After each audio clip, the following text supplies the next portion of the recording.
Welcome, hello, and good evening to the debut episode of Collecting Today with my co-hosts, Gina B, B for Bastaldo, and Collector Lou, immortalized in stone, making his appearance. Welcome both, and thank you very much for coming.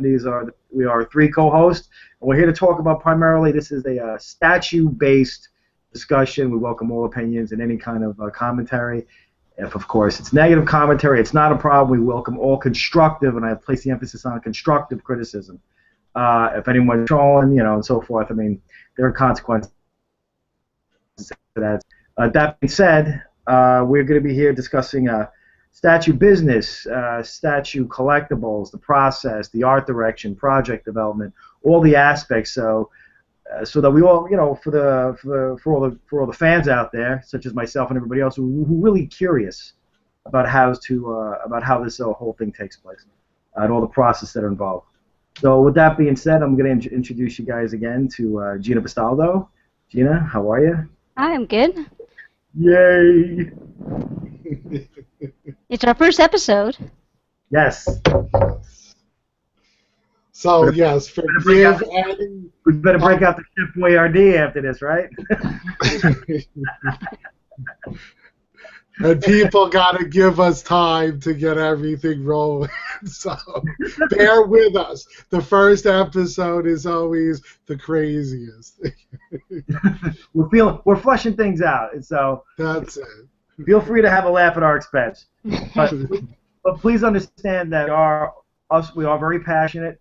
Not only about the statue, but also about the community, and we do believe, and that is a part of why the show was brought to life, is that we all believe that in terms of having a chance to exercise creative or artistic, liberty, I would say, or freedom or opinion, this allows us, and hopefully other companies will pay attention to see that we really are very interested and passionate about the work that they do and what we would like to see. It doesn't mean it's going to happen, but it just means it gives people a chance to voice about what they really would like to see. And you never know. The more opinions you get, you'd be surprised how much sway that will actually have. I mean, companies look at it from there's the coolness factor, but how does the coolness factor translate into revenue? That is the bottom line. But I'll tell you, there's a lot of guys and a lot of companies, employees of the companies who have fantastic ideas. But, is it really going to sell? Then it goes to a board of directors, and they make a decision, and 9 out of 10 times it's kaput, or it's so altered that it's nothing close to compared to what originally was, which was originally planned. So these are things, these are just some of the topics that are going to be discussed, and it's not going to be, I want not going to be like it's masterpiece theater, okay? There's no candles, and I'm not going smoke a pipe here. Thinking like they know everything about statues, it's not going to be like that, But that being said, enough out of me. Gina, I'd like to turn it over to her, and she wants to introduce a topic, which is how we're going to start this show, each and every show, by a topic that we've all agreed on to discuss. And it's going to go round robin, so 1 week, since Gina's starting it, the next week will be Lou, and then finally be me. Okay, and that's how we're going to do it, so you guys will understand the rotation and why we're doing that. All right, not that it's important, but it's important for us in terms of organization and need to be OCD. Continuity. Continuity. That's it. Listen, Lou, man, I told you about those big words. All right, let me tell you again, man. Yeah, go ahead, man. Go ahead. Well, yeah. So since it's our first episode, I thought it would be a good idea for us to begin. Each of us can sort of explain why we are excited. Just to start this show. And where do we see this show going in the future? What's on our wish list? What would we like to speak about? What would we like to sort of hopefully have on the show? What kind of topics?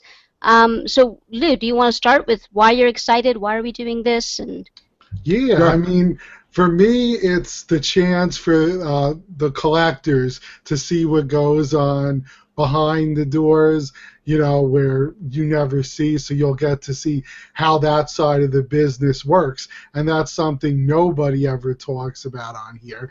It'll give you a chance to see statues that are maybe in the making. That would be nice to be able to do down the line.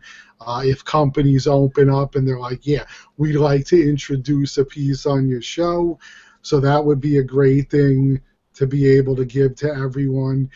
And just to good conversation with some collectors that I respect on their viewpoints on collecting, and hopefully everyone out there will enjoy, and they'll hit us up because there is a Q&A, so feel free to ask us any Please. questions you may have.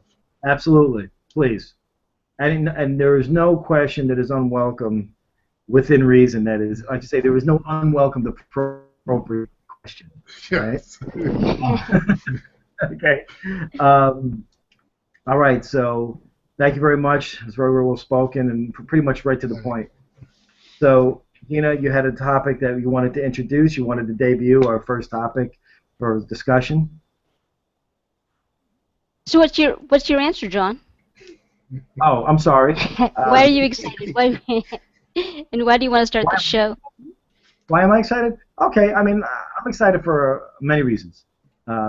First and foremost, I've been a collector since I'm, 9, 10 years old. I was collecting comics. I was always a very big Marvel fan. I regret throwing out all my comics. I had some serious comics. But, yeah, I was always attracted to the art. I never, in the beginning as a kid up until recently, I really just was drawn to the art. Frazetta, Ditko, Kirby. Obviously, I'm a huge McFarlane fan. So these guys, I thought very early on, their art was so captivating. I could walk down the street and from the corner of my eye, see some guy in the Bronx selling comics on a street corner, and I could see a whole rack, but I would see something that caught my eye like that. So I knew right away what I was drawn to. So then one day, I started seeing the McFarlane toys, and as we all know, a lot of guys started collecting them. They were just so heavily detailed. But some pieces were better than others, and they weren't very well made. But it was all we had. Then McFarlane came out with the Star Wars line, which was incredible, and I thought those were mind-blowing, but they were so small. So I kind of just stopped collecting for a while and just laid low and appreciated everybody else's stuff. Until I was on eBay one day. No, I'm not sure. Until I sold Lord of the Rings in 2003 or something, 2004, and I just couldn't believe how beautiful the stuff was, all the imagery. And all of a sudden there was a company called Weta, and I saw this Balrog. Oh, that was it. I was like, oh my God! But then all of a sudden the market was flooded, right? If you guys recall, So this is what really just drove me nuts. But I still was on the fence, And so one day, I swear to you, I was watching Attack of the Show, and there was Scott Clorter and another guy advertising Sideshow stuff. And I was like, I saw Lord of Darkness bust. I was like, wow, look at that. I was into video games. I've always been into video games, so I would watch Attack of the Show for the latest updated video game news, video game conventions and so forth. But then they had the X-Men versus Sentinel exclusive and had the light-up feature. I was like, whoa, and then it was like, call us, 955. I was like, I went right to the computer. Then I called them. I was like, yeah, how much is that? They were like $350. I was like, okay, see you later. Click. I was like, yeah, they're crazy. I'm not paying that. Until I saw like 6 months later, it was like $1,200, $1,300 on eBay. I was like, and I actually used to yell at the guys. Be like, hey, why are you trying to rip people off? He's like, what? I would yell at them and the eBay sellers, yeah. So ever since then, I got my first Doctor Doom. Got it in the mail. I couldn't believe what I had got in my hand. I thought it was actually fine art. When I went over it, I really sit there and there was so many things to find about it. So that is what really excites me, is to be able to promote the genre, to give credit to the artists that put their blood, sweat, and tears into this stuff, purely for our benefit and for theirs as well, because they make money. But it's the companies that make money. The artists make money, but the companies make the real money, and that's the way it's always been. And I really would like to use this as a platform to provide a lot of recognition to the artists that actually do this painstaking work. Because a lot of times people are under the misconception that they go into a ZBrush because everything's digitalized now. They just hit like buttons and then everything just miraculously becomes cool. No, it doesn't work like that at all. So that's why I'm excited. I'm excited to be able to discuss my passion, to share my passion with others, to discuss it in detail, to help out other collectors so they make the right decisions for themselves as to what they think is cool and what's not, as to what they want to see, something that they're going to pay for every single day on their shelf, and also mainly to pay respect and a tribute to the artists that painstakingly produced this stuff. And people have to understand how a lot of these guys literally ate out of garbage cans, or it's not easy. Just like an actress or anybody else, you go from door to door to door trying to sell yourself, but people slam the door in your face until someone decides to give you a shot, and you bleed and you get paid like $600 for something that was sold for $2,000. You know what I mean? Or made like $300,000 off of that. You got paid $1,000 to do. You know, so things have changed since then, but not much, not by much, but some. So what's your wish list, John, for the show?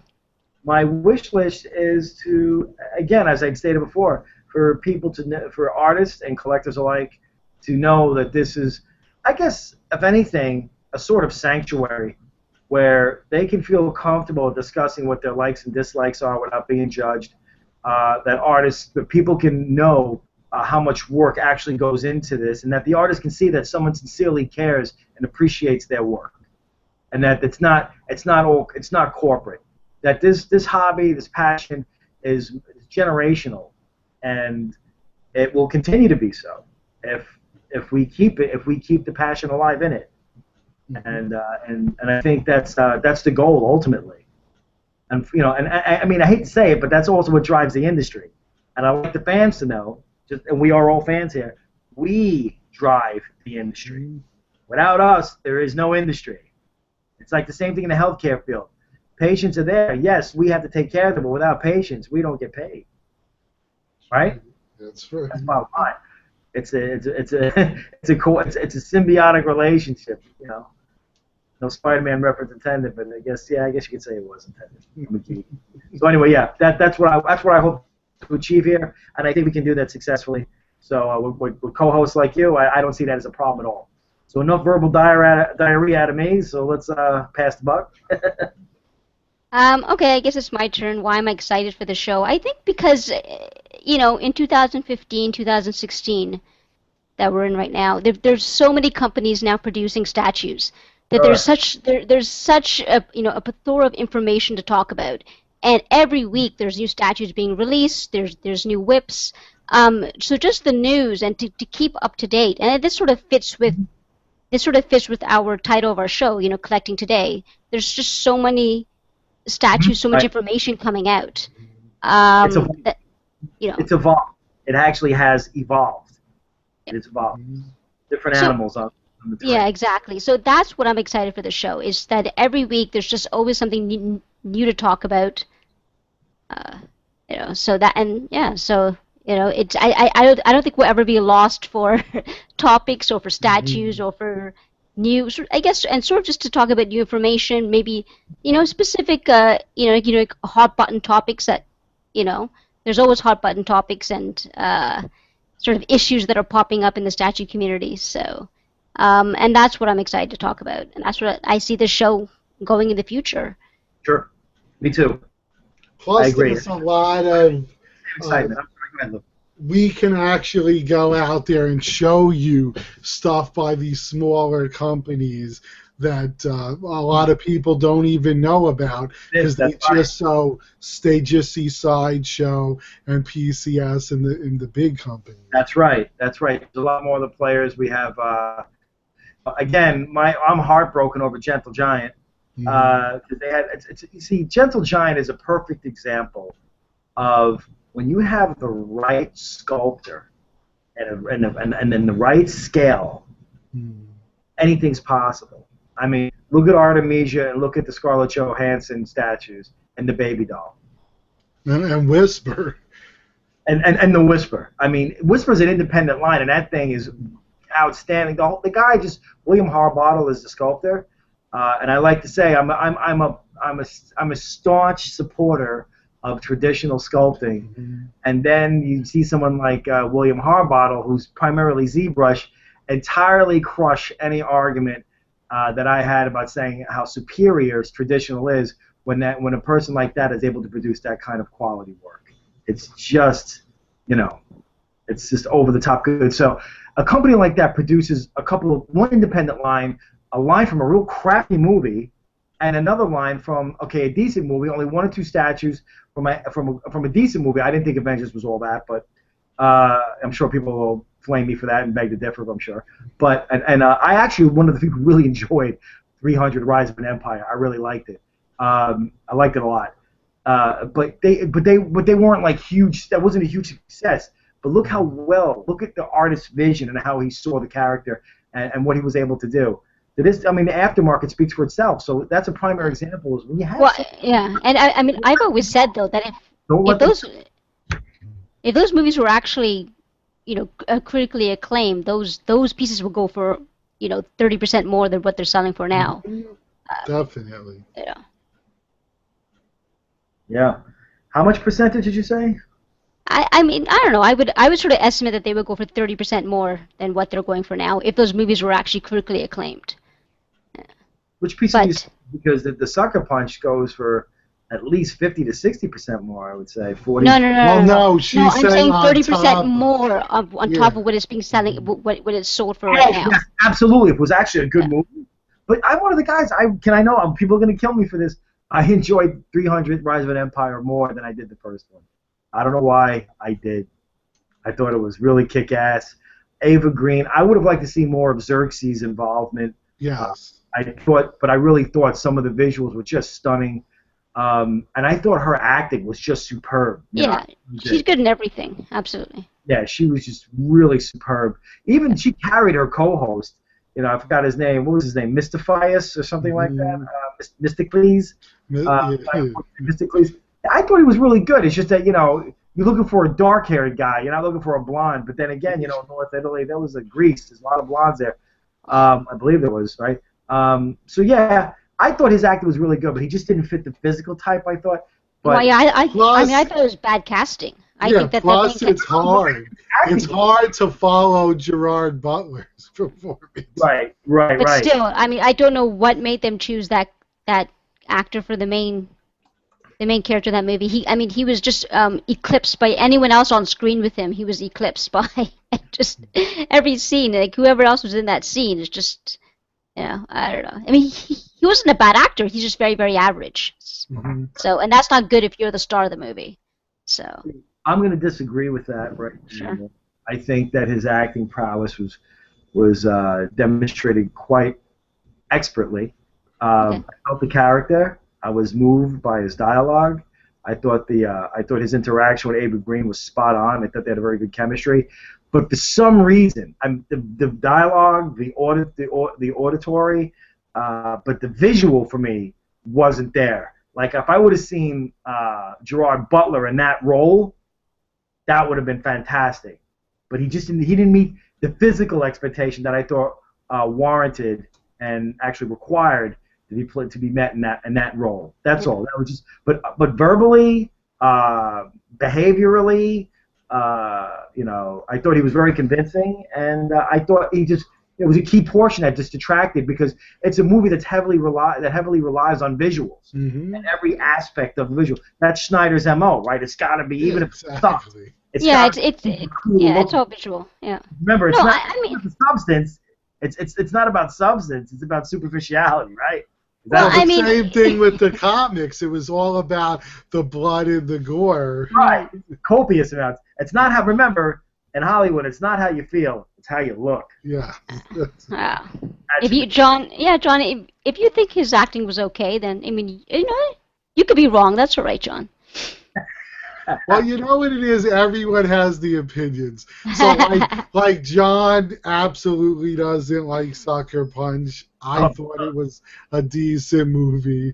That is. It's a pretty bad movie. But then I'm easy to please because anything about women and I'm fine. The visuals were amazing, but it's a pretty bad movie. I'm actually like, you know what? You talked about the other day about us hanging out while where we're not going. It's to a movie. No, we are. We're just all going to separate theaters. We're all going to choose our own movie. Like, all right, Gina, guys, I'll see you in 20 minutes. See you later. I'll see you in 2 hours. I've actually done that. Okay, so let's talk about. Okay, we've touched upon what we'd like to see, how we'd like to see the progression of the show go, and what direction. What the continuity of the things that of the topics that we're going to be discussing per show, per each airing of each show. So, what is the focus? What are we going to debut the show? With what topic? What chosen topic of Gina's is she going to debut here on Collecting Today? So we started off with asking everybody why they're excited to do the show. Oh, is that the debut topic? That was yeah. I think that was for episode number 1. I think it's important, I think and it'd that's be interesting though I to think it's see more like much. I think that's more like an obligatory preface to the introduction. It was Not one It's of one of the topics. Yeah. what's up? What did you have prepared? I know you had some stuff prepared. So that's the next topic we could discuss is I think there's been quite a few statues now being shipped out and released by different companies. Instead of going through, I mean, there's quite a few statues. So instead of going through a whole bunch of the statues, I think that have now been shipped. I think we've sort of agreed upon to sort of discuss in detail 2 particular statues. So we have a statue by the Pop Culture Shock. If Lou wants to talk about that statue that just is now being shipped out, hmm and So, people's reviews are coming out. The fan base is sort of speaking up, and Lou, Positive. you can. I'm not a tremendous pop culture shock fan. I actually really enjoyed them when they first started doing Street Fighter because primarily it was all about Street Fighter Alpha, and then they started going into what I love was the Third Strike um, line, Street Fighter 3 Double Impact Third Strike, and then it started going to, of course, you have the popular license. Capcom has a say, and they want their new latest game support. So all of a sudden, you're seeing Street Fighter 4 statues. They look really over muscled to me. There's not a whole lot of imagination put out. It seems like they have a certain format that works. Bodybuilder type, similar. But I mean, what I really liked about Pop Culture Shock in the very beginning, it just seemed like they exercised a little more differentiation, which kept you interested in the line. Don't get me wrong; they know that they have Street Fighter fans lock, stock, and barrel. But from an artistic perspective, and this again is what I'm like to bring up, you had you when I first saw the U and the Evil Ryu. I mean, I'm a big X-Men, Marvel versus Street Fighter, Marvel versus fan in video games, so an Alpha fan. So when I saw those, I was like, wow, those are spot on. I was never super taken with the Akuma. I always thought that the hair was sculpted poorly, and the eyes look like egg whites. But you can't dispute that the anatomy on that thing was just over the top. It was just really, really good. And the thing that set it apart from the other, because it was so different from one another. You understand? If you looked at the anatomy from the Shin Akuma compared to the anatomy on the Ryu, there was so much of a difference. So it kept you interested. And then all of a sudden, Street Fighter 4 comes out, and everyone is just like ridiculously muscled. Like these huge, like Yu was just out of his mind, and so is Ken. They just look real blocky, And, I guess they have to follow that format to be in keeping with what Capcom wants them to represent and promote. But Isn't that isn't that sort of allowed in the artistic license because of the fact that it's like a video game? right? You can sort of have that artistic license where you can go over the top in the muscle tones, things like that. But that's the whole point. I mean, I think in this case, and I don't claim to be someone who was on the end, but it would seem to me that Capcom has a certain say of how the anatomy oh, definitely. should be. And if they're putting out Street Fighter 4 and you're going to make a Street Fighter 3, like, no, we want Street Fighter 4 right. We don't want Street Fighter 3. We'll give you some classic, accessory, but this is the way we want them to look. And this is what we're giving you clearance to do. Yeah, I think on licensure and contractual agreements, I mean, I've been waiting for an Ibuki and a Makoto, and God help me, a 12 from the Street Fighter 3 line from Pop Culture Shock for so long. But I guess there's other things that they have to take care of, and people got to eat. So priorities are priorities, man. If they say this is what we want you to support, okay. They may say, hey, we don't want you. We want you to dial down the Third Strike and beef up on the four ultimate 4 and 5. yeah, I agree. I think that they first started, the whole idea was all the men had to be muscular, very, ultra masculine, and the women had to be very sexy, very feminine. Because let's face it, mostly it's guys that at that time that played these games, and now women are getting more into video gaming, and that's cool.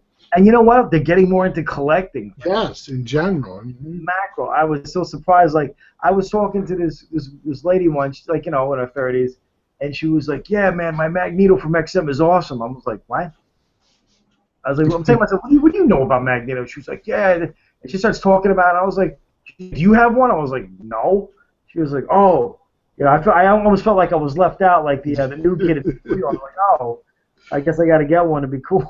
But she knew, she actually had a lot of pieces. I was very impressed with that. Very. Yes.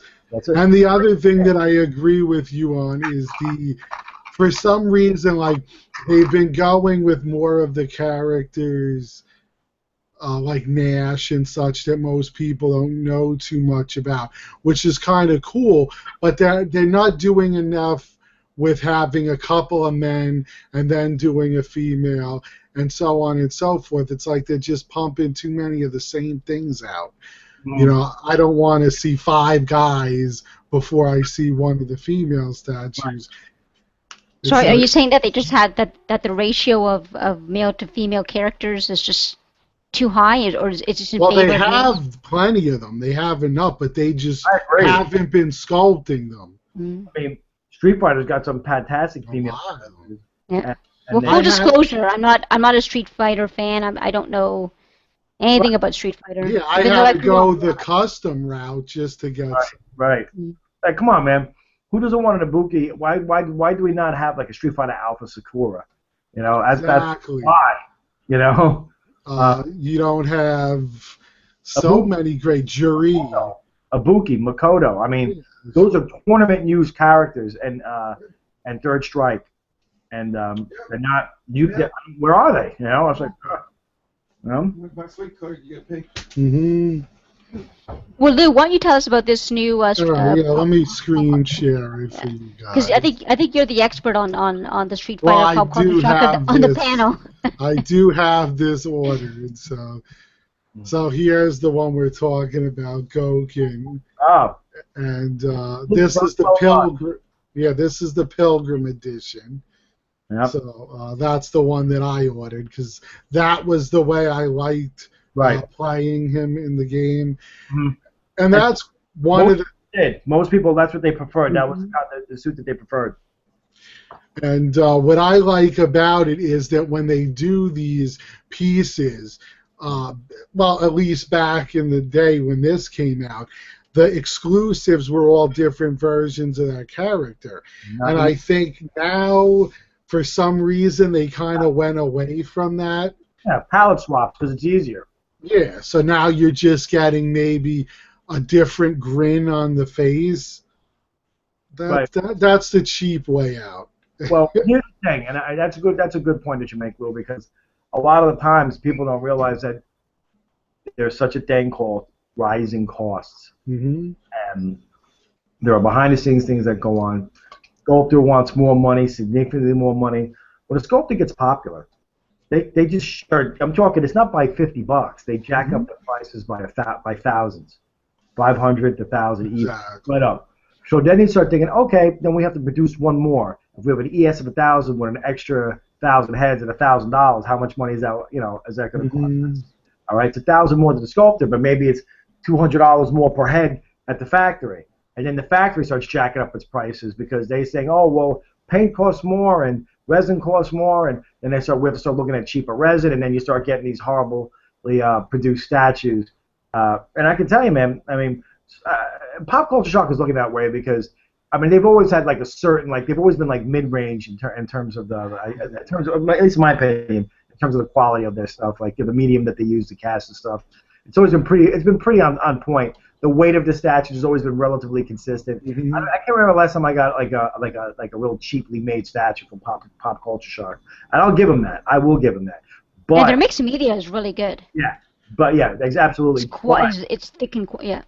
But Yeah, I've also noticed that the definition has been greatly reduced. And I think you have a great body, but come on, man, give me some more texturing, man. Give me some more veins. Let me see some more cuts in the arms. A little more. And then and that's what we're missing. Because if you look at Akuma, I mean, it's all there in terms of the body. It's all there. The feet, everything, every single knuckle on the foot is just sculpted well. You see the tension in the ankle. I mean, going all the way up. Yeah, and even as the cheesy pants, but the rest of the body is so badass. And the way, it's just it's really well done. Because there's basically the two versions side by side. Okay. Yeah. And Lou, you got the Pilgrim. Yes. That That's was awesome. definitely the version I prefer. Hopefully, they will do, and I know I spoke to Jerry, he is doing one.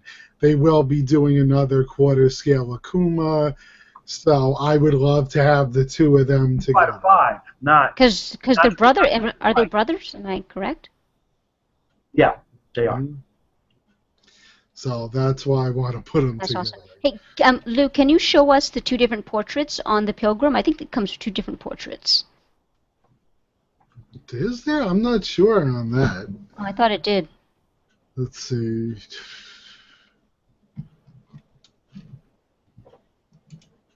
Might be hard to find.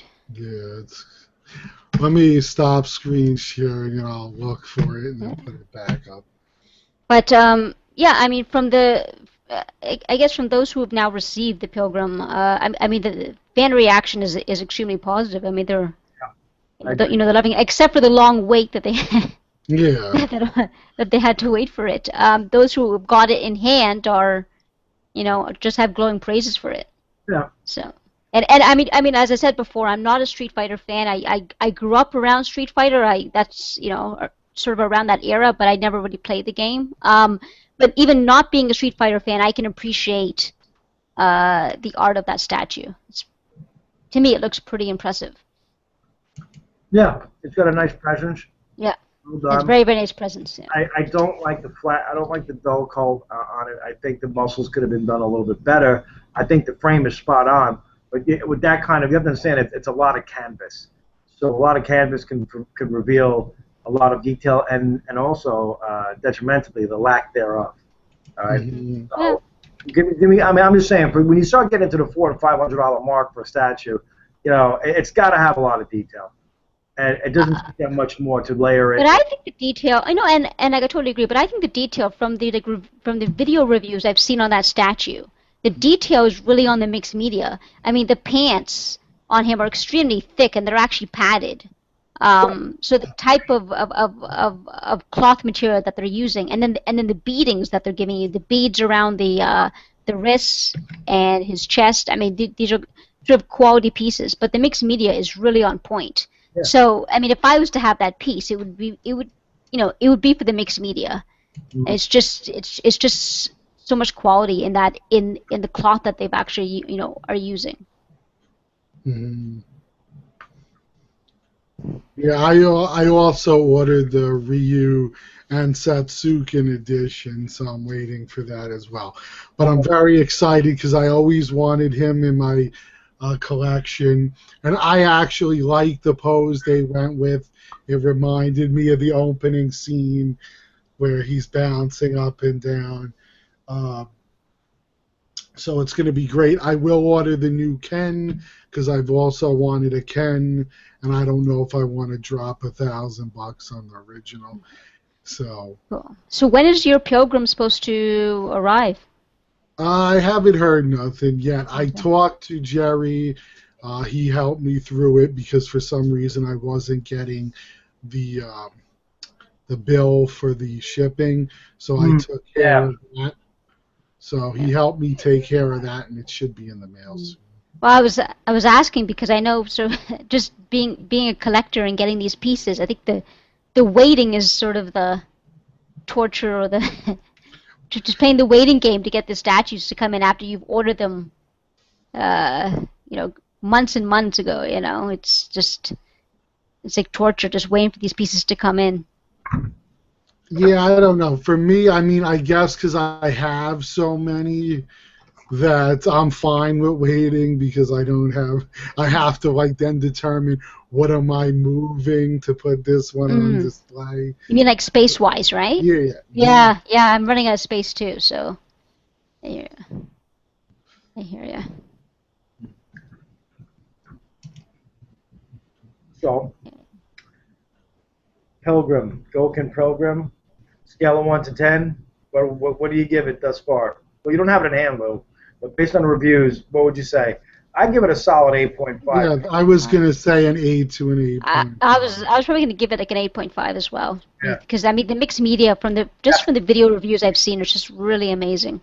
Understand that I mean also I just don't I don't like the fact that sometimes companies will use the mixed media to compensate or rather hide for the lack of detail when you're paying for that. I understand they say, well, all the dealing, yeah, but you know what though, I want to know that there's stuff underneath too. I want to see the artistry underneath as well as in front of me. So I mean, I think if they would have just more texturing on the arms, a little more texturing on the face for the angry expression or rage expressions, I would have given it a solid 9. Absolutely. Yeah. Okay. I think it's a nice size satchel. I heard it's got some good heft to it. I love the the wok style hat on it. Like you can only see so much.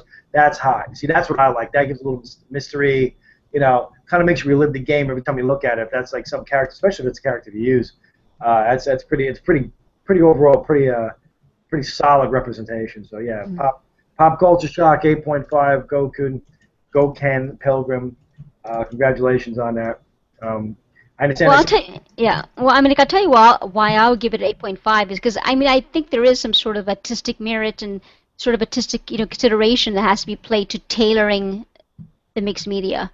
So, I mean, I know like sculpt is important, but there's also I mean credit that has to be given to sort of tailoring that type of mixed media, and I think it's well done. So that's what we just did. We said that because of the tailoring so well done. That it definitely compensates for the lack of some of the detailing. However, if they would have invested a little more time in just some texturing around the face and the arms and things that you could see, and things that you don't see, show us a little extra effort, it would have got a solid 9. I mean, they made their money either way, but I'm just from a collector's perspective, which I believe is very important. That's what I would want to see. But yeah, so he didn't get a 9 because of that, but we all agree a solid 8.5 all around. Excellent tailing, well done. Overall, well done job, Pop Culture Shock. Let's move on to Gina's favorite character. So Lou, so Lou is waiting for his pilgrim, and I'm waiting for Boba Fett. Boba Fett. That's right. So let's go. Just take a. Oh, you're looking. Okay. There we go. It looks great. I've heard some things about it. I think some people will complain about some of the quality when it arrives, but. So I mean, I've heard good things. So far, basically, some collectors are posting photos of their Boba Fett.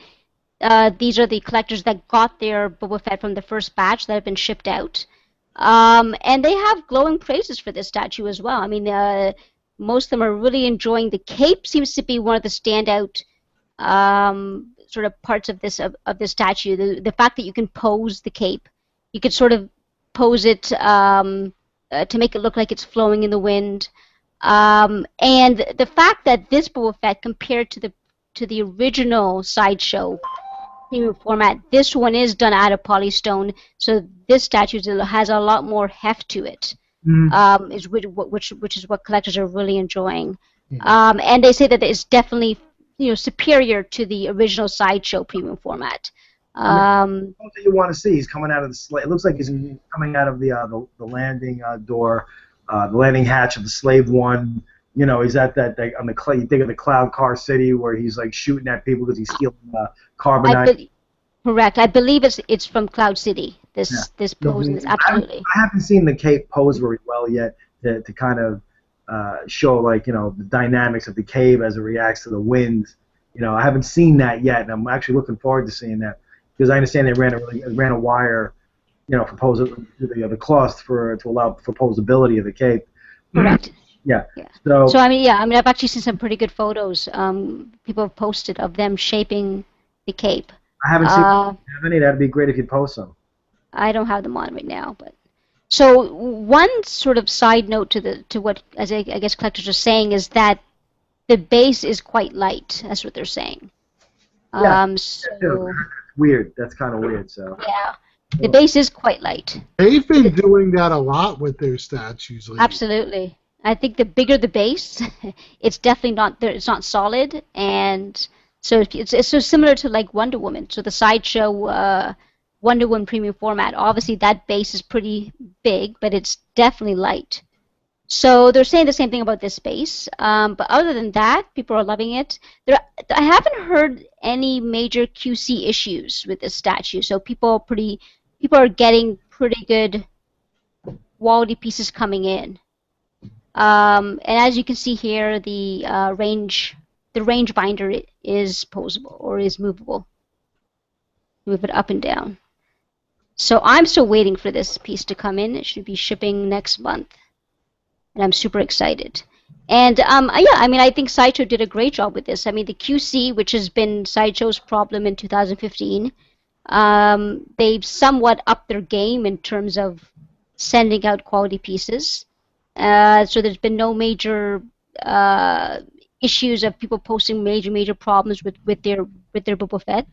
And the photos I've seen, it's been on point. People are loving the mixed media of this statue. So because it's pretty much all covered in mixed media. And then you've got the armor. That's not obviously, but so I am super excited for this, and I think it's thumbs up for the statue from most of the collectors who have it in hand. Sounds like it. And there it is for everyone who's wondering what we're talking about. Hey, see how the cape is? I would want that cape kind of just really up and over, showing that with flow, like rippling in the wind. You know what I mean? That's the kind of effect that I would want to see with that. That effect right there is lame. You know what I mean? Can you pose the head? Is the head posable as well or no? Yes, the head can move back, can move left and right, I believe. So it pivots. Pivots, yep. Great. Cool. Very good. So, who's going to introduce the next topic? Would that be me?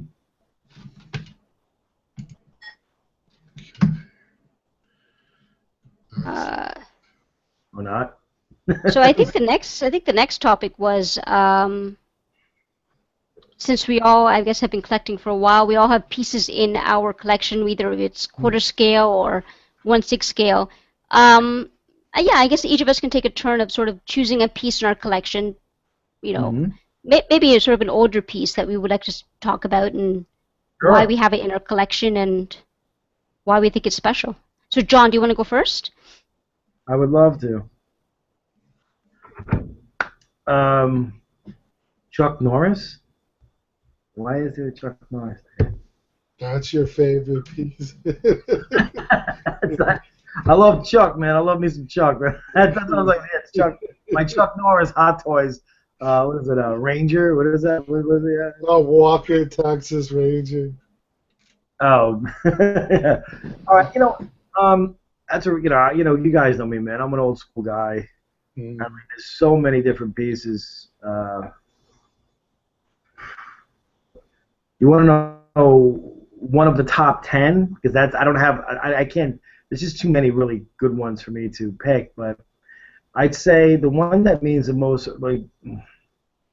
it's a toss-up, man. I mean, it's always going to be Doom for me. There's just too much going on with that. It's bottom line is, at one point I had like 4 or 5 of them. I got rid of a couple. I have one currently being painted by the illustrious Rick Cantu, and I'm looking forward to seeing that finish for sure. It's getting there.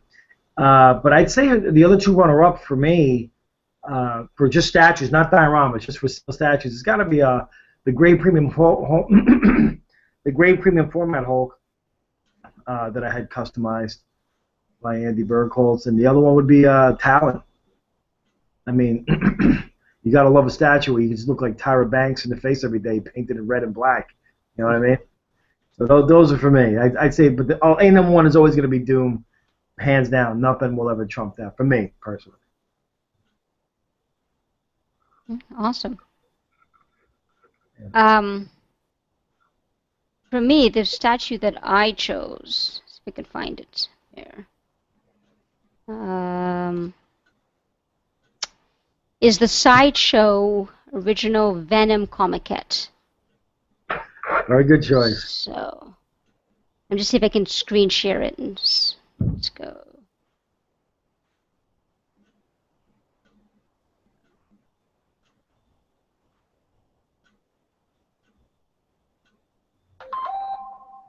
Can you guys see it? Absolutely. There's so much to love there. See, this is look at this piece. How much did this go for? Like $300 when it first came out? It was like I paid like $330 or something for my exclusive. Now look at and this is a classic case for me of typical, crushing paint job. Look at all the detail in that thing, man. It's just nuts. It's absolutely nuts. I have a couple of these, so I'm hoping that I can paint one day. Have one painted, rather, the appropriate way. But I get rid of the round fingernails, the bag fingernails. But yeah, what a fantastic piece. Great choice. I personally would have liked to see more symbiote goop coming down the side of the around the sides of the building. That's my personal. I think that they should have made that a little bit more, but whatever. It is beautiful either way. That and now today the way they could do saliva and stuff would have been perfect for him. So I'm hearing that they're thinking about doing another Venom. So we'll see. Yep. I don't know. Well, I don't think it can ever compare to this one. I mean, they will never have Sideshow will never have the same artistic license they had with this one. That they can go. I mean, from certain aspects, it's just grotesque, and I mean that in a good way. Well, how do you know that they're never going to have the artistic freedom to produce something as grotesque as this? Because as far as I know, Disney owns Marvel, so. Doesn't mean that they're not going to let them do it. That's exactly what it means. So, in my opinion, it's just not something that Disney would allow. This kind of in-your-face monster. I don't know about that. We might agree to disagree because I don't see any blood. I don't see any alcohol. I don't see any tobacco promotion. But I mean, I see a tongue that looks. Yeah, I see some tongue. Provocative. I mean, I see the teeth that are. You don't see a broken jaw. You don't see you don't see a fat lip or a broken eye socket. Something like that. They're going to stop. I don't know if they're going to. I don't know if they're going to do anything just to a simple monster that just happens to look a little overly visceral. I mean, it's more of what it's more than just not what they would not allow. It's also who they're trying to market to. So they're also trying to market to 10-year-old boys or 8-year-old boys, and that's not who's going to buy this. I don't know many 8 or 10-year-old boys that could afford these. No, but they want their character to appeal to that mindset, or to that demographic, and they don't want their character to branch out from that demographic.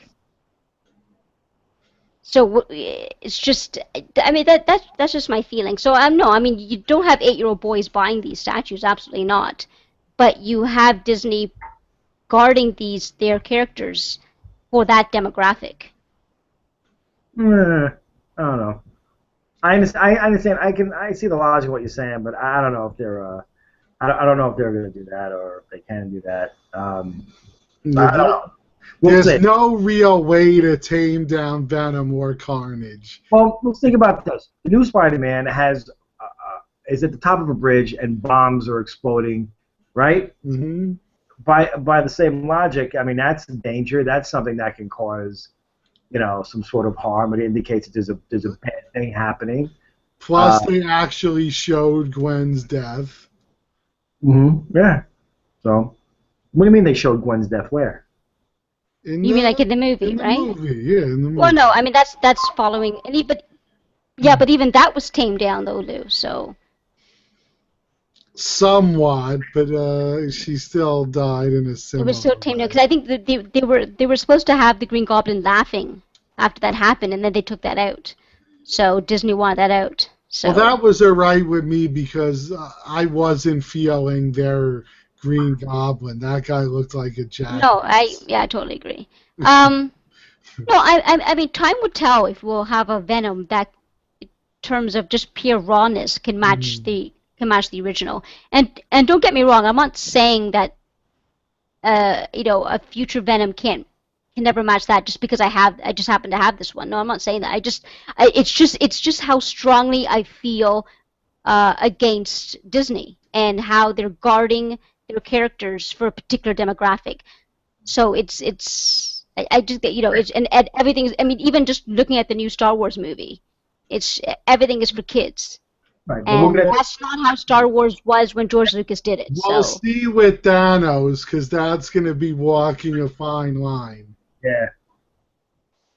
Deadpool is owned by who? Is it Marvel? Was that a Marvel? Oh my No, it's God! Fox. I said when I saw that movie, I said Disney must be turning in his grave, seeing how violent and foul language and everything.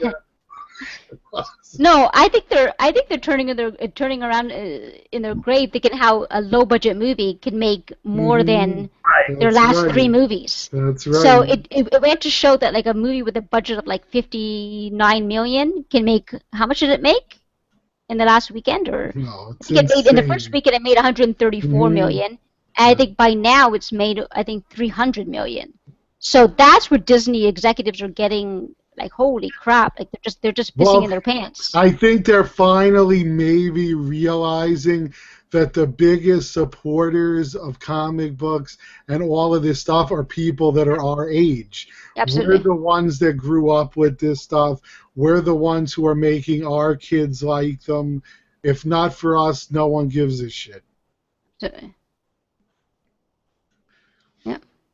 I don't want people to get confused and think that Deadpool's success, whether it, even like critically or even financially, is due because of the fact that it was R-rated. It's not. I mean, that it had to be R-rated. Don't get me wrong, but the success is that the movie was just that good. It was very, very well, It was very well directed. Perfect Yeah. actor to play him. Absolutely, it's a perfect actor. It was a really good script, and it was really it was directed really well. There were particular montages. I'm not, without giving any spoilers, there are particular montages in that movie that was directed very well, and that's all to the director.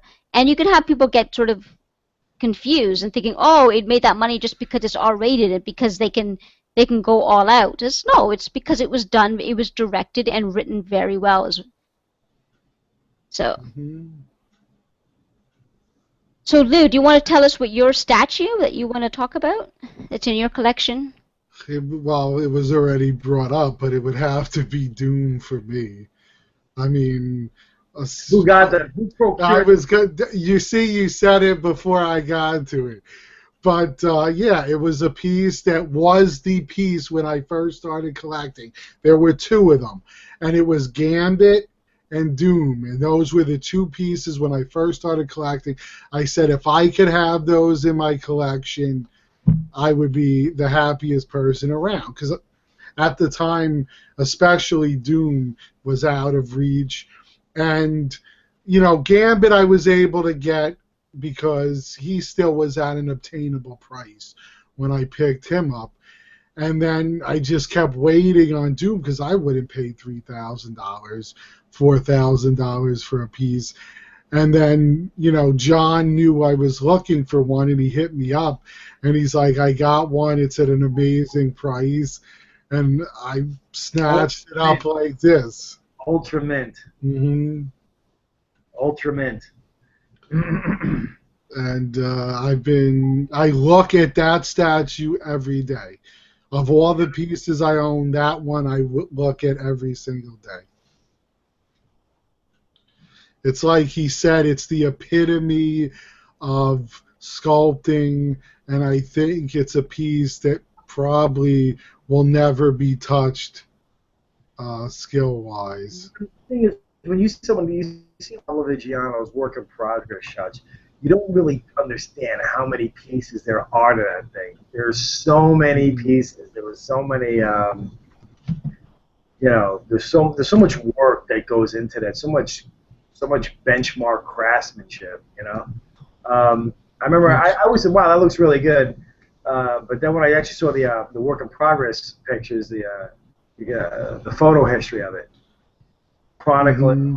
And just here, you could see that it easily fits in with decor that's not comic book related. Yeah. That is such a beautiful piece. I look forward to displaying my repainted one, all comments, criticisms are welcome. Lord knows, everyone knows me. I dish out enough criticism. Oh, but it looks good, guys. I know most of you haven't seen it, but I think you did great with the contrast on it. The colors were a great choice. Yeah, I chose a red, mhm. like a red and a yellowish. I mean, Rick is just infallible, man, for the most part. I chose pewter instead of the bronze. I wanted it to be different. And he really brought it out. I wanted things to look weathered. I got two different chalices for it. I got an original exclusive chalice, and I got one that I got the custom made one, but that actually is still a custom of a custom because he had produced like a couple of hundred. But I was one of the guys who basically promoted him to do that and promoted it, and pushed him to do it. So what he did for me was he made a different top with the cup rest on it. So that's been painted. It's looking great. But Rick had sent me the cups. And, you see, this is another thing that you have to understand. When you're talking to a commissioner, you better know what you want. Because I was like, right away I'm all hyped up about it. Yeah, man, I want it brass. So, guess what? I got 2 cups, and they were colored brass. Needless to say, I was like, yeah, there's a lot of detail in there that I don't see being brought out. Oh, you said brass goblet. And I'm like, well, yeah, but he was like, well, yeah, but what? Did you say anything else?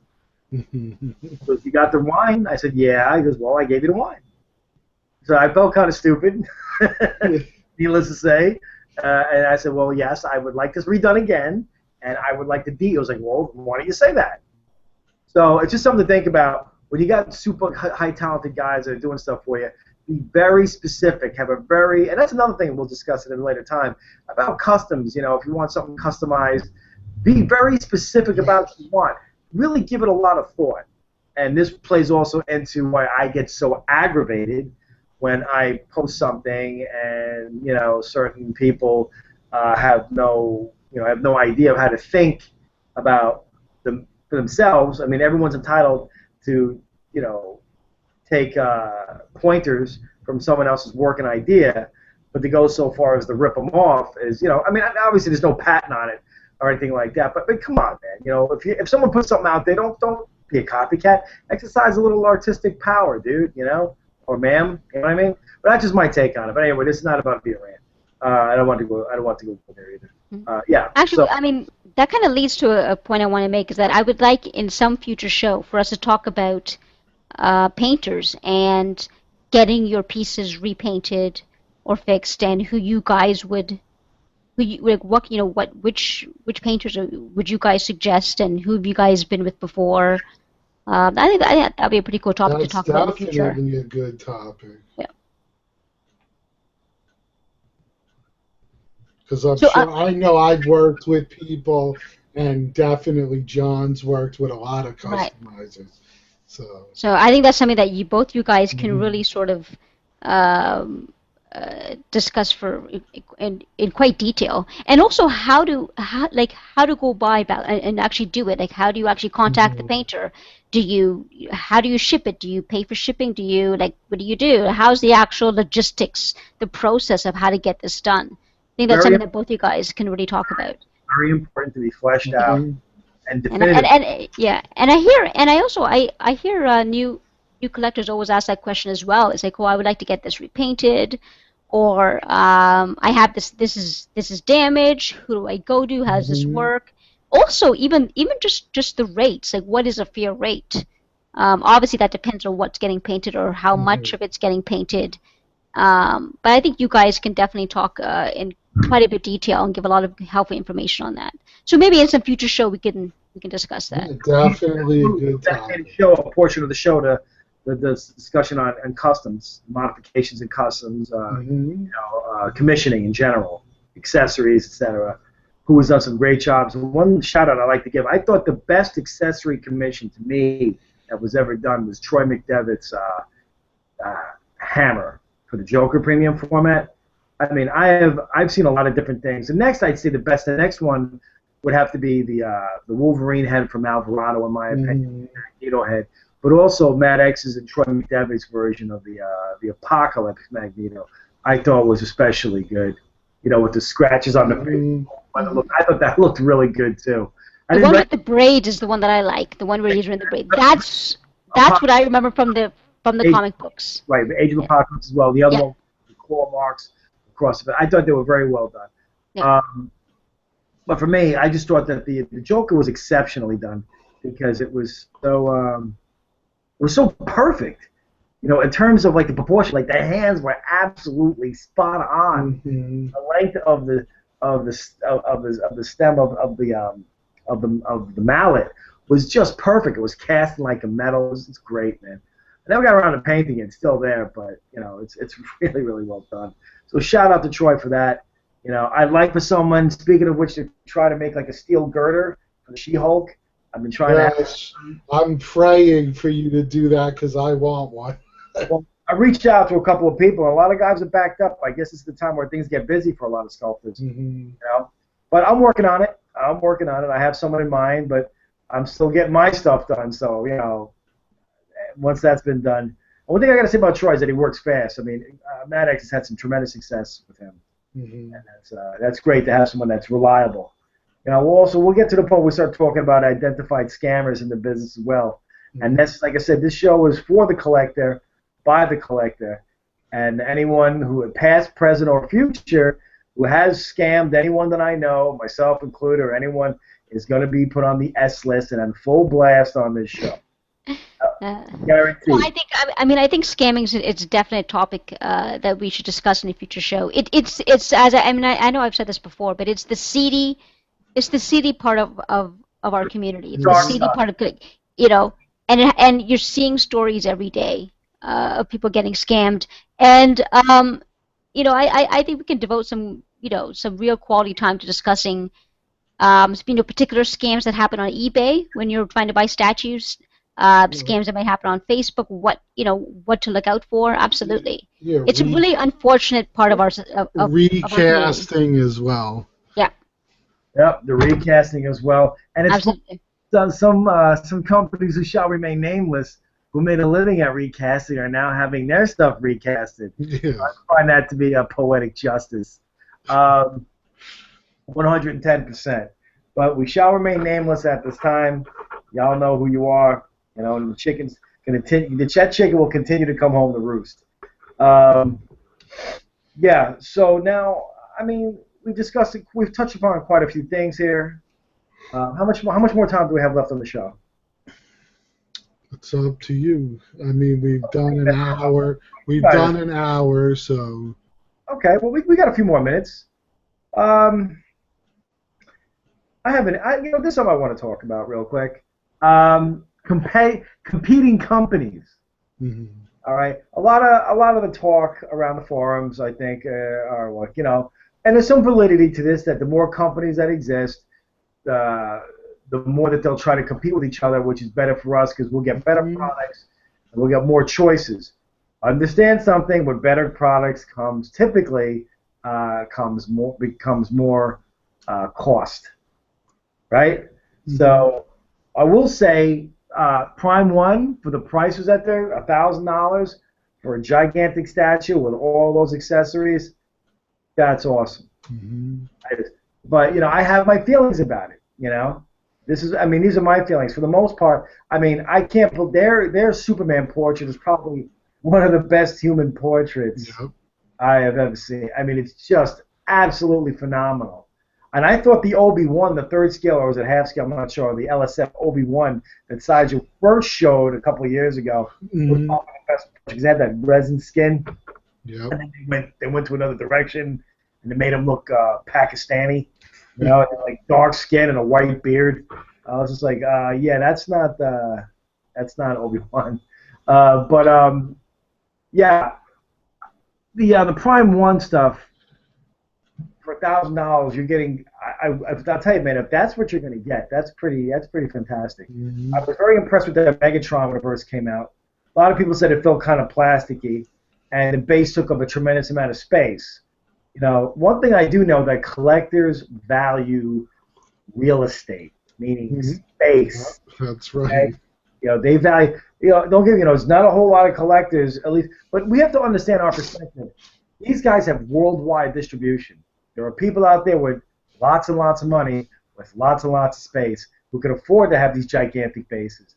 See, a lot of the times, in Canada and America, we tend to be like, centric in thinking that, egocentric in thinking that this is like the center of the universe, and in fact, it's not. So my understanding is right. The exclusive Harley Quinn is already waitlisted. You guys Yes. are. Oh, absolutely. Yes, it is. Yeah. I got to tell you personally, I think it's. I don't think it's good. I think it looks like a kid with a very expensive makeup job from like a professional makeup artist. But I don't see Harley Quinn in there.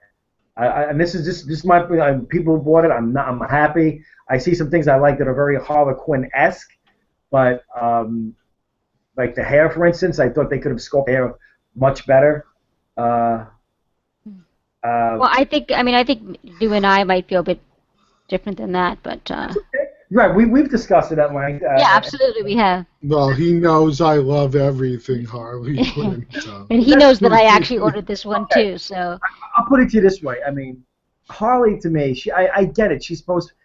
She just looks like a kid. To me, it looks like a small kid in a very expensive Halloween costume. I love the attitude. I love the Jack in the Box and the hung plush toy. I love that. I love the idea of that. But then it just looks like the face. I don't see any contour. I mean, it just looks weird to me, man. I love the paint job. Don't get me wrong. I think the paint job is great. I think the base looks like a small bed, like a very expensive dog bed.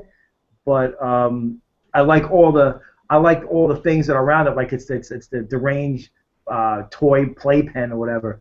I get it. I get the idea, and it's pretty cool. But to me, it falls flat, and I think a lot of their stuff is stiff. But I will tell you, which at least basically what I've seen, like the works in progress that I've seen, it looks really stiff to me. What I am impressed with, I will tell you, I'm not a Superman fan, but if I had the money and the space, I would probably buy that Superman. It's just mind-blowingly good, like the face. He's not as big as he's supposed to be, but it's just so well proportioned. I was just so blown away by that.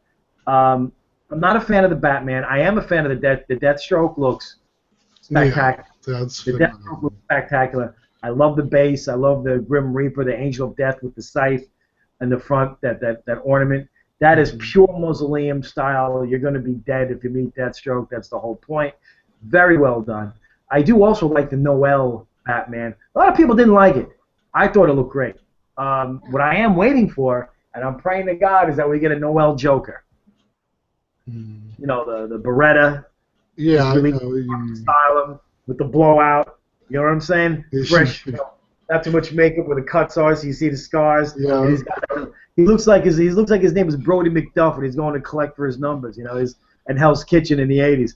He's got the leather trench coat. I was like, oh, if they do that, I even love the new Joker, the Joe's Garage look. Which one?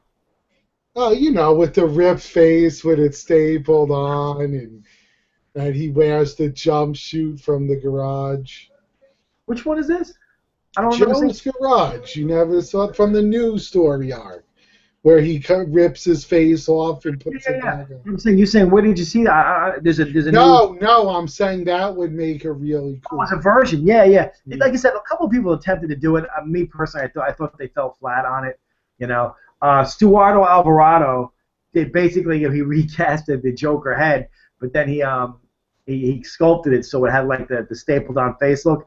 I actually thought he achieved the best. He achieved the best effect, in terms of that. I thought it looked really good. It could have looked better, of course, but considering overall, I thought he achieved the best effect. But he didn't sculpt it. That's a Martin Canal sculpt. So.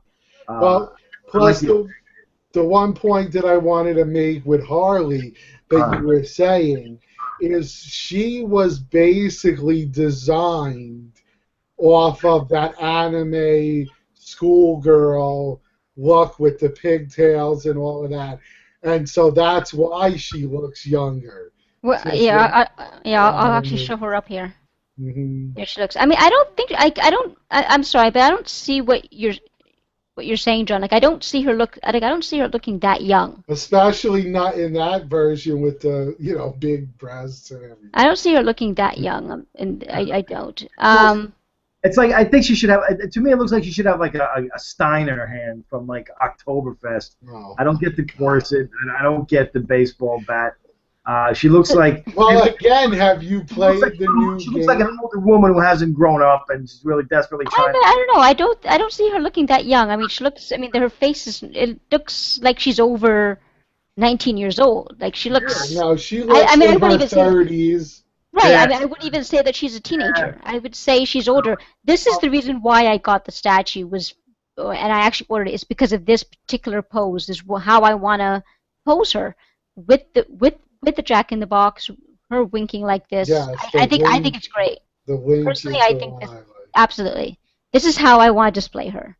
So, and with the edition size for the exclusive being so low, it's one of those statues that if you are interested, get it quickly because it will. Look at everything Harley shoots up in price once it's sold out. Yep.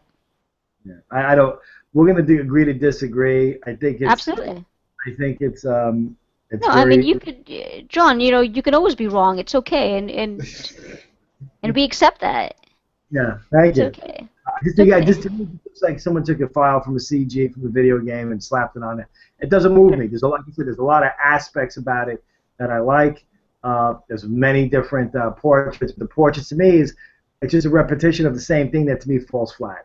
I mean, one thing I will say, and I think you may have touched on this, John, and I do agree with, is that it is a bit pricey for this statue. I think it's close to $1,000. No, I think it caught not everyone's for a attention. third scale. Hold on, you misunderstood me. I'm saying I'm actually commending Prime One for third scale statues. Mm-hmm. The sideshow charges $2,000, $1,800. Right. No, but when I meant pricey, I meant it was compared to their other Batman. I think the Batman was a bit cheaper, was it?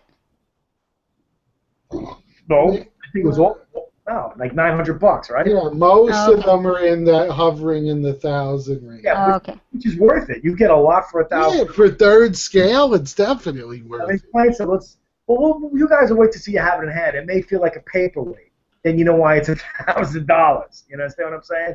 So there you go. So Well, I was able to hold the statue of the Vampire Queen, Arcala, that was done, and that's third scale at about the same, and that is very heavy piece. good.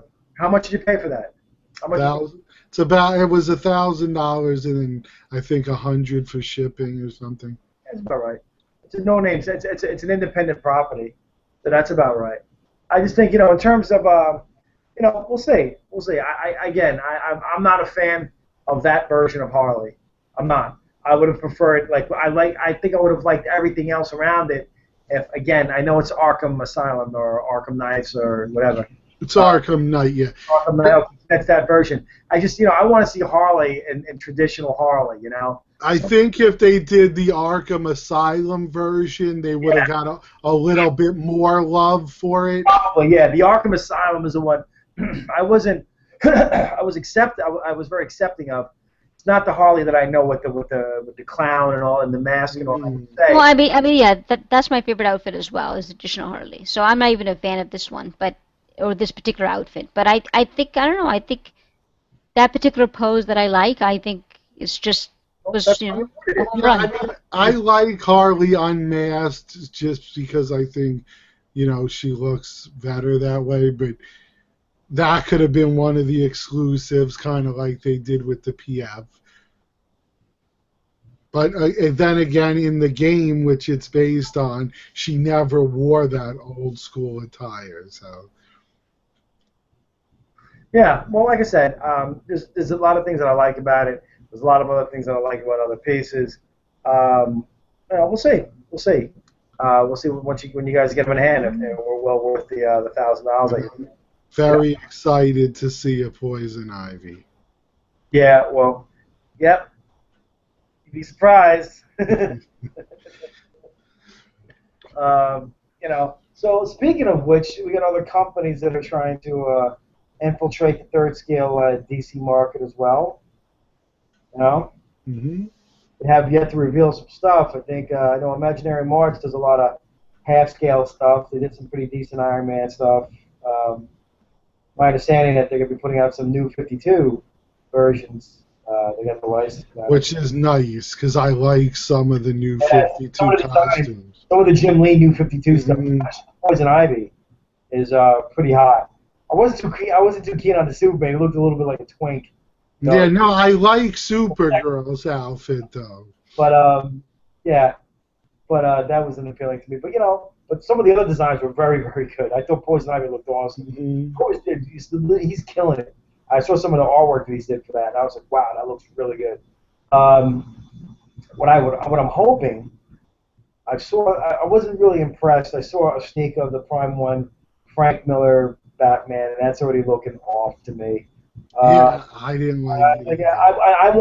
Nobody wants Frank Miller more than me. What I would like to see is a true Frank Miller quarter scale line. Give me Sin City. Give me Daredevil. Mm-hmm. Not the movie stuff. It'd be very hard to translate, but doable if you were a fan. Like Marv, Hardigan. Yes, I would love to see Hardigan and Marv. Yellow Bastard, absolutely, man. But what I would love to see is just the three, or maybe just four, probably just the three. I would have Bullseye, Daredevil, and Elektra. And for the love of God, give me the option to have him in the yellow suit, because I've been wanting somebody to do that piece forever. That's not. I mean, they may come out with a variant, man, but you're never gonna have an independent yellow Daredevil. I don't think quarter scale. No, I think they'll come up with a. Worst case, I'm gonna end up getting the Bowen one, but I definitely or have one of mine repainted. So we'll see. There you go. But that's what I would do. For Frank Miller's Batman, I would have obviously Batman, a Joker. I wouldn't do a Superman because he's too over muscled, Mm-hmm. Frank Miller style. I love the diorama that they did. The two diorama, him on the horse, is great. Those are really well done. Mm-hmm. I would have that. I'm trying to think what other characters from the Well, I also, speaking of Batman statues, love the Batman versus Killer Croc. Yeah, I definitely, Killer Croc is going to be done sooner or later. Mm-hmm. I mean, my DC villains were all, I would love, Sinestro was done very well, Sideshow, but I really would love Scarecrow, Cheetah. I wasn't happy with their Lex Luthor. It's not the Sculptor. He did a great job. They just turned it into Buzz Lightyear. Mm-hmm. You're talking Solomon Grundy. Before I died, Black Manta, one way or another, was going to be done. Gotta have the Black Manta, man. I would like for someone to revisit another Aquaman. I think IA was on the right track. I just think they needed a better sculptor. They were absolutely on the right track, man. Oh, and if it was quarter scale, too. I think it's massive. What is it, like? It's huge. Yeah, it's supposed to be third, but it kind of looks half scale. It's massive, man. It's huge. But it looks like a big toy. Like when you're a kid, you got this huge Millennium Falcon from Hasbro. Yes. Like, wow, it's huge. Or an AT-AT walker, you're like, it's big toy. Or remember the aircraft carrier from G.I. Joe? Yes. That's another thing that's been neglected. Sideshow failed at the G.I. Joe line. I guess it was not expressed interest, but the dioramas were great. I really liked their fit scale figures. Storm Shadow was cool. I love Cobra Commander with the older mask. Yeah. I have that.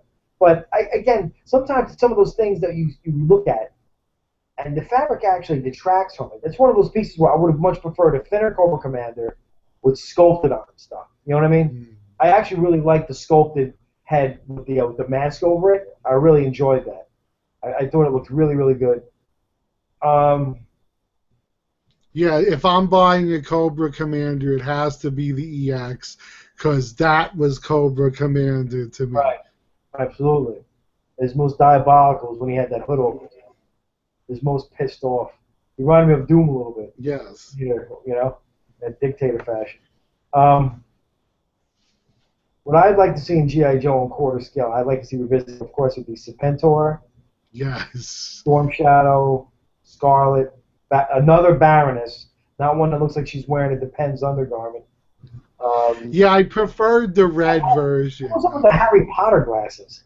The one guy that did the custom head, he did glasses that were off the chain. They looked...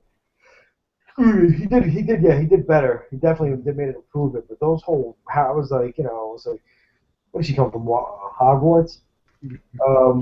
Storm Shadow would be. Oh yeah, I mean, you look Firefly, Jinx, Duke, who else, man? Just like a whole bunch of those guys. Roadblock.